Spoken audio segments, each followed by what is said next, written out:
Hello friends.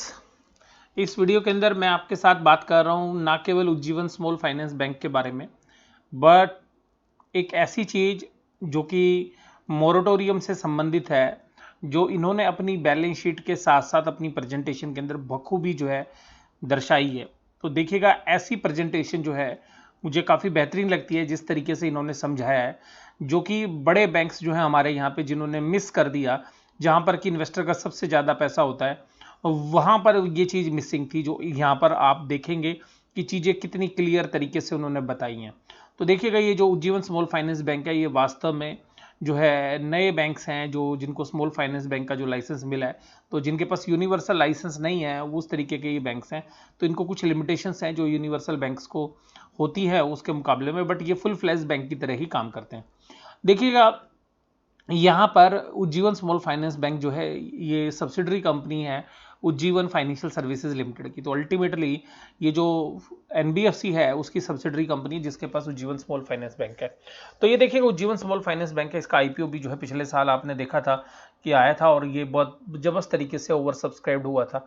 और कुछ बहुत बड़े जो एंकर इन्वेस्टर्स हैं, उन्होंने भी जो है बहुत बड़ा पैसा इसके अंदर डाला था, और करीबन 37 रुपीज़ के आसपास इसका आईपीओ आया था। तो 37 रुपये में इसका आईपीओ आया था। हमने भी इसकी जो कवरेज की थी और आपको सब्सक्राइब करने के लिए बोला था, और वहाँ पे फिर लिस्टिंग में भी अच्छे गेन्स जो हैं वो देखने के लिए मिले थे। तो देखिए कि यहाँ पर जो है मैं आपके साथ जो बात कर रहा हूँ, वो यहाँ पे पहले रिजल्ट की बात करते हैं, फिर मोरेटोरियम बुक पे मैं डिटेल से आप में के साथ जो है बात करूँगा। यहाँ पर जो है एक जो है काफ़ी बड़ी जो चीज़ है, खुलासा जो है आपको हो जाएगा पूरे सिस्टम के बारे में। हालांकि देखिएगा, इनके जो क्लाइंट्स हैं वो जनरली ऐसे लोग हैं जो लो इनकम ग्रुप्स के अंदर जो है कैटेगराइज कर सकते हो आप उनको। तो देखिएगा, क्योंकि इसमें जो डेली अर्नर्स हैं वो जनरली इनके क्लाइंट्स हैं, लेकिन फिर भी आप देखिएगा कि किस तरीके से इन्होंने प्रेजेंटेशन दी है। मैं केवल उसकी जो है तारीफ करूंगा, तो जिससे कि आपको चीज़ समझने में आसान हो सके, जो बाकी बैंकों में हमें मिसिंग लगी। तो देखिएगा, यहाँ पे अगर हम इसको क्वार्टर ऑन क्वार्टर ही जो है एनालिसिस करेंगे, जैसा आप लोग जानते हैं बैंक को मैं क्वार्टर ऑन क्वार्टर ही जो है एनालिसिस करता हूँ। तो देखिएगा, ये म्यूटेड इंटरेस्ट था, जो आपका पिछले बार इंटरेस्ट था वही था, ये लैक्स में है। तो वहाँ पे 737 करोड़ थे पिछले क्वार्टर में, और यहाँ पे 746। अब ये इंटरेस्ट आया कहाँ से? क्योंकि देखिएगा, आप लोन देते हैं तो उसके ऊपर इंटरेस्ट आता है। तो वो इंटरेस्ट आया आपका, देखिएगा 697 करोड़ जो है, वो जो आपके एडवांसेस आपने दिए थे, जो पिछली बार 698 था, तो मोर और लेस सेम था। इनकम फ्रॉम इन्वेस्टमेंट जो पिछली बार 36 करोड़ थी, वो इस बार 41 करोड़ आई। और ये देखिए, मैं बता ही रहा हूँ, सारे बैंक्स जो है लोन बांटने की जगह गए जो ट्रेजरी में पैसा रख रहे थे। इसी तरीके से जो इनको आरबीआई से इंटरेस्ट मिला, वो 3 करोड़ की जगह अब यार 7 करोड़ रुपए मिला। तो अल्टीमेटली वहां पर भी इनको बढ़ता हुआ नजर आया। अदर इनकम जो है, क्योंकि बाकी जो प्रोसेसिंग वगैरह हुई नहीं, तो अदर इनकम्स के अंदर काफ़ी बड़ा डेंट पड़ा। और देखिएगा, कुल मिला के करीबन करीबन जो है 4% का जो है टोटल रेवेन्यू के अंदर इम्पैक्ट आया। खर्चों की बात करें तो इंटरेस्ट एक्सपेंड, जो इंटरेस्ट इन्होंने बांटा, वो जो 270 करोड़ था पिछली बार, यहाँ पे 288 करोड़ है। तो अल्टीमेटली थोड़ी सी इंटरेस्ट कॉस्ट बढ़ती हुई नजर आई है। उसके बाद अगर हम यहाँ बातें करें ऑपरेटिंग एक्सपेंसेस की, तो ऑपरेटिंग एक्सपेंसेस में देखिएगा 185 करोड़ की जो एम्प्लॉय कॉस्ट है, जो पिछली बार 184 थी। तो अल्टीमेटली मोर और लेस सेम है यहाँ पे। अदर एक्सपेंसेस देखिएगा 86 करोड़ हुए हैं, जो कि पिछले बार 163 करोड़ थे। तो देखिएगा, ये यहाँ पे ऑपरेटिंग एक्सपेंसेस में सभी जो है जगह हमें जो है कम खर्चे मिले हैं। तो ये देखिएगा, इन्होंने किस तरीके से कॉस्ट कम की है। ये तो देखिएगा, हर जगह ये इसका ये सवाल बना हुआ है, लेकिन जो इसका जवाब हमें नहीं मिल रहा है।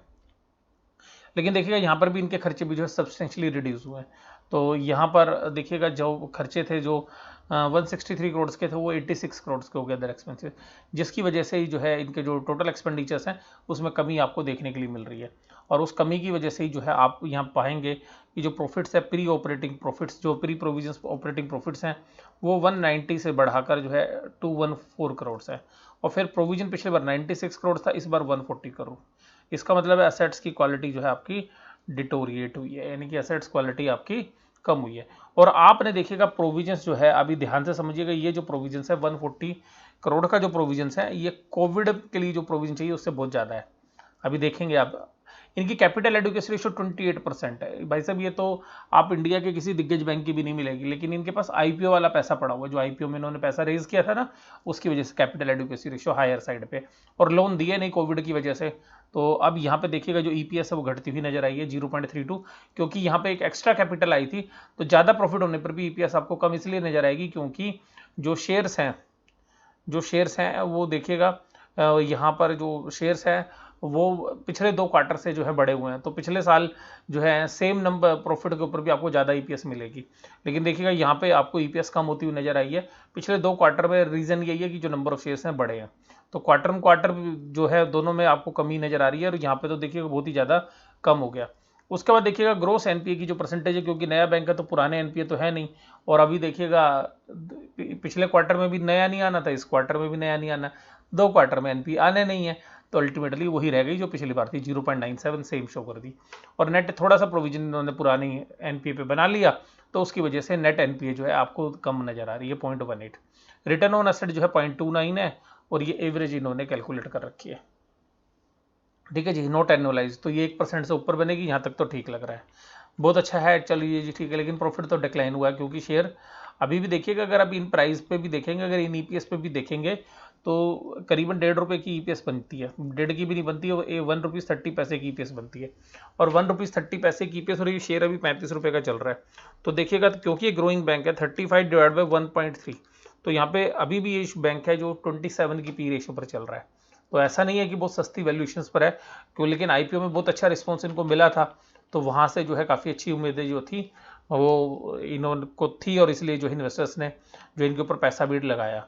लेकिन वो किसकी वजह से गड़बड़ा गया? कोविड की वजह से। मैं इस बात को मना नहीं करूंगा, बैंक काफ़ी अच्छे से काम कर रहा था, ये बहुत अच्छे से ये मैनेज कर रहे थे, लेकिन जो स्मॉल फाइनेंस बैंक है और जिस तरीके की लोन बुक है, उसकी वजह से जो है इनको यहाँ पे देखिएगा प्रॉब्लम दिख रही है। ट्रेजरी से इनकम बढ़ी है, यहाँ पे रिटेल बैंकिंग है इनका बेसिकली बिजनेस जो है, होलसेल बैंकिंग करते ही बहुत कम है, तो होलसेल बैंकिंग में म्यूटेड था। तो ये देखिएगा यहाँ पे आपका जो रिटेल में था बिजनेस ही घट गया, बिजनेस ही घट गया तो प्रॉफिट कहाँ से होगा?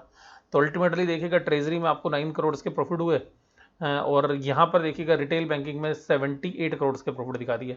अब ये बिना प्रोविजंस के हैं, होलसेल बैंकिंग में केवल 4 करोड़ के, तो ये 74.35 करोड़ के जो है प्रॉफिट दिखा रहे हैं। लेकिन ये जो प्रॉफिट्स हैं, ये प्रॉफिट जो है इनमें कि अभी अगर आप प्रोविजंस को कंसिडर करेंगे तो आपको सारी बात पता चल जाएगी।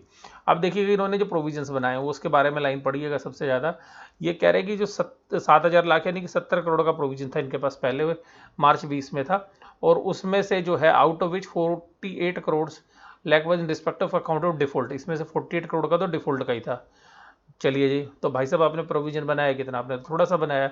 और यहाँ देखिएगा 129 लाख का प्रोविजन है, bank made additional provision of 129 lakh, sorry 129 crore. आइएगा आप देखिएगा 129 करोड़ का प्रोविजन है, और ये जो प्रोविजन है इसके बारे में देखो इन्होंने जितनी अच्छी पिक्चर दी है, मैं फिर इनकी तारीफ करूंगा, वो काबिल तारीफ है। ये देखिएगा इनकी लोन बुक, देखिएगा ये लोन बुक खोलते के साथ आपको चीज़ें समझ में आएंगी, मज़ा आ जाएगा आपको ये लोन बुक देखते के साथ, कि आपको कोई इस तरीके से प्रेजेंटेशन दे दे, कोई दिक्कत नहीं। देखिएगा इन्होंने लोन दिए हुए माइक्रो बैंकिंग में, छोटे लोन, उसके बाद एमएसएमई सेक्टर को दिए, यानी कि माइक्रो स्मॉल एंटरप्राइजेस को, अफोर्डेबल हाउसिंग को, जो छोटे जो प्रधानमंत्री की जो योजना है अफोर्डेबल हाउसिंग की, उसमें पर्सनल लोन, जो व्यक्तिगत लोन दिए हुए हैं, फिर गाड़ियों के loan, FIG landings and others. अब देखिएगा जब यहाँ लोन बुक थी 10,933 की, ये माइक्रो में ये 10,874 की, और यहाँ पर लोन बुक बढ़ गई 11,150।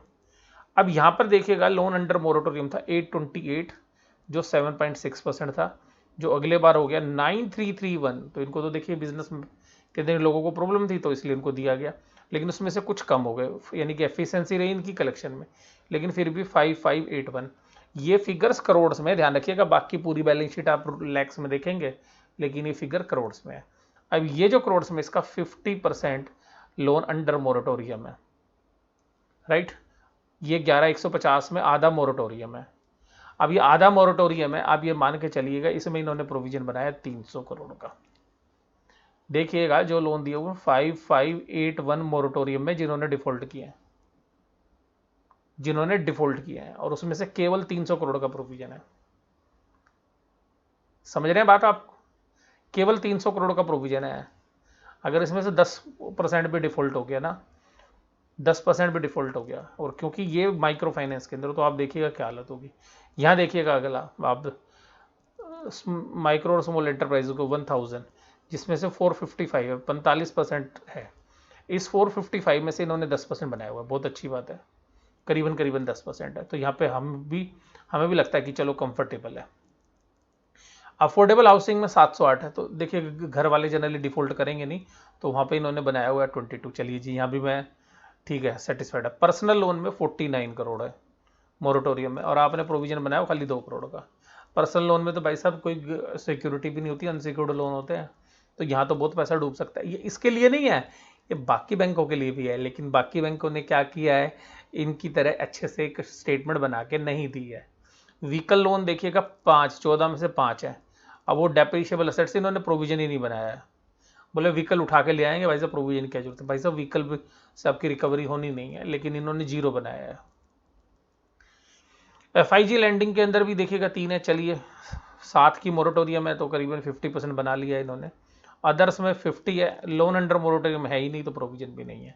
तो अब ये देखिएगा, ये करीबन 370 का प्रोविजन और मोरेटोरियम बुक है 6805 की। तो 6805 की मोरेटोरियम बुक के अंदर आप देखिएगा 370 का प्रोविजन से टोटल। आप बताइए क्या ये 10% है? नहीं, ये 5% है। अगर इसमें से 10% डिफॉल्ट हो गया ना, आप ये देखिएगा, ये 370 करोड़ के प्रॉफिट साफ हो जाएंगे। तो आपको ये बात समझ में आएगी कि इनके जो प्रॉफिट है अभी कितने हैं, 370 करोड़ के प्रॉफिट साफ हो जाएंगे। इनका एक क्वार्टर का प्रॉफिट आपको पता चल जाएगा कितना है। इनका एक क्वार्टर का प्रॉफिट है सब कुछ काटने के बाद 54। तो आप समझ लीजिए 1.5 साल के प्रॉफिट साफ हो जाएंगे। तो मैं यही बात आपको बोल रहा हूँ कि जो बैंकों के अंदर NPA वाली प्रॉब्लम है, ये सीवियर है। तो अब इसकी मोरेटोरियम बुक देखोगे आप, तो अब देखिएगा भगवान मालिक है, सोमवार को इसके शेयर प्राइस के साथ क्या होगा। ठीक है, जो लोग समझते हैं हो सकता है थोड़ी करेक्शन आ जाए। मुझे ऐसा लगता है कि बैंकों से भी दूर रहना है। देखिएगा इसके अंदर प्रॉब्लम्स रहेंगी, तो करीबन 1 से 1.5 साल आप देखिएगा इसके अंदर प्रॉब्लम रहने वाली है। अगर यहाँ पे जो है वैक्सीन आ भी जाएगा, तो उसके बाद एकदम नहीं हालत सुधरने वाली है इसके अंदर। तो देखिएगा ये प्रॉब्लम्स आपके सामने है और आपको साफ साफ नजर आ रही है। तो मैंने लोन बुक इसीलिए आपके साथ शेयर की कि देखिएगा ये ग्रोथ जो नेट इंटरेस्ट मार्जिन हैं, प्रॉफिट से सब बेईमानी है। क्योंकि जो आपने पैसा उधार दे रखा वो तो वास्तव में डिपॉजिटर का पैसा है। अगर उसमें से अगर वो आपकी मोरेटोरियम बुक देखेंगे, वहाँ पे रिकवरी नहीं हुई, तो सारा गेम खत्म हो जाएगा। और देखिएगा इन्होंने साफ साफ दिखा दिया, ये ध्यान रखिएगा, ये सबके साथ मोर और लेस प्रॉब्लम जो है 19-20 का फर्क है, किसी के साथ थोड़ी कम है, किसी के साथ थोड़ी ज़्यादा है। तो ये माइक्रो फाइनेंस में इसके साथ भी है। आप इक्विटास के साथ जाएंगे तो उसको भी सेम प्रॉब्लम है। इसी तरीके की मोर और लेस सेम प्रॉब्लम थी कि हम AU स्मॉल फाइनेंस बैंक के साथ, लेकिन उन्होंने ऐसे दिखाया नहीं, मैंने उनका भी एनालिसिस किया था। तो देखिएगा मैं आपको बस केवल यही बात कहूंगा कि देखिएगा निवेश करने के लिए और बहुत सारे जो है मौके हैं आपके पास। अगर ये शेयर्स कभी आधे प्राइस में मिल जाए, 10, 12, 15 रुपए में, तो बात अलग होती है। लेकिन इन प्राइजेस के ऊपर देखिएगा कि ये जो है वैल्यूशन सस्ते नहीं है। अगर आप मैं वैल्यूशन की भी बात आपके साथ करूं, तो ये देखिए अब ये उज्जीवन स्मॉल फाइनेंस बैंक का शेयर है 35 रुपए पे चल रहा है, NSE में 34.4। अब इनको अगर आप PE रेशो पे भी अगर आप कंपेयर करें, प्राइस टू बुक वैल्यू भी देखें, तो ये ऐसा नहीं है कि आपको सस्ते मिल रहे हैं। देखिएगा यहाँ पे, ये देखिए यहाँ पे आपको देखिएगा तो PE रेशो जो 25 टाइम्स है बस इंडस्ट्री की, इसको ये है 17 पे, और प्राइस बुक वैल्यू है 13 रुपीज़। तो अगर ये बुक वैल्यू से भी अभी देखिएगा डबल चल रहा है, तो अगर बैलेंस शीट में से भाई साहब इनकी अगर आधी वैल्यू भी साफ होगी, बुक वैल्यू 4-5 रुपए पे आ जाएगी। तो जो मैंने अगर आपको बताया कि अगर 10% मोरेटोरियम बुक अगर साफ होगी, तो 1.5 साल के तो प्रॉफिट गए आपको, और बुक वैल्यू आती है आपको नजर आएगी। तो ध्यान रखिएगा इस बात में, जो आप निवेश करते हैं तो आप अपने फाइनेंशियल एडवाइजर से सलाह लें और अलर्ट होकर काम करें। तो जब ये शेयर में करेक्शन अच्छी खासी हो जाए, तो हो सकता है कि आप ले सकते हैं, अगर आपके अंदर रिस्क कैपेसिटी ज़्यादा है तो। बट मुझे ऐसा लगता है पर्सनली, मैं आपको सभी बैंकों के बारे में, सभी बैंकों में जो बड़े बैंक है उनमें ये प्रॉब्लम थोड़ी सी कम होगी, लेकिन इन्होंने जिस तरीके से पिक्चर क्लियर की है ना, ये देखिए दूध का दूध और पानी का पानी इन्होंने कर दिया है। और इससे जो है आप खुद भी अंदाजा लगा सकते हैं कि बाकी बैंकों में भी किस तरीके की प्रॉब्लम्स हो सकती हैं। तो मैं अपनी वीडियो जो है यहीं पे समाप्त करता हूँ। Thank you very much.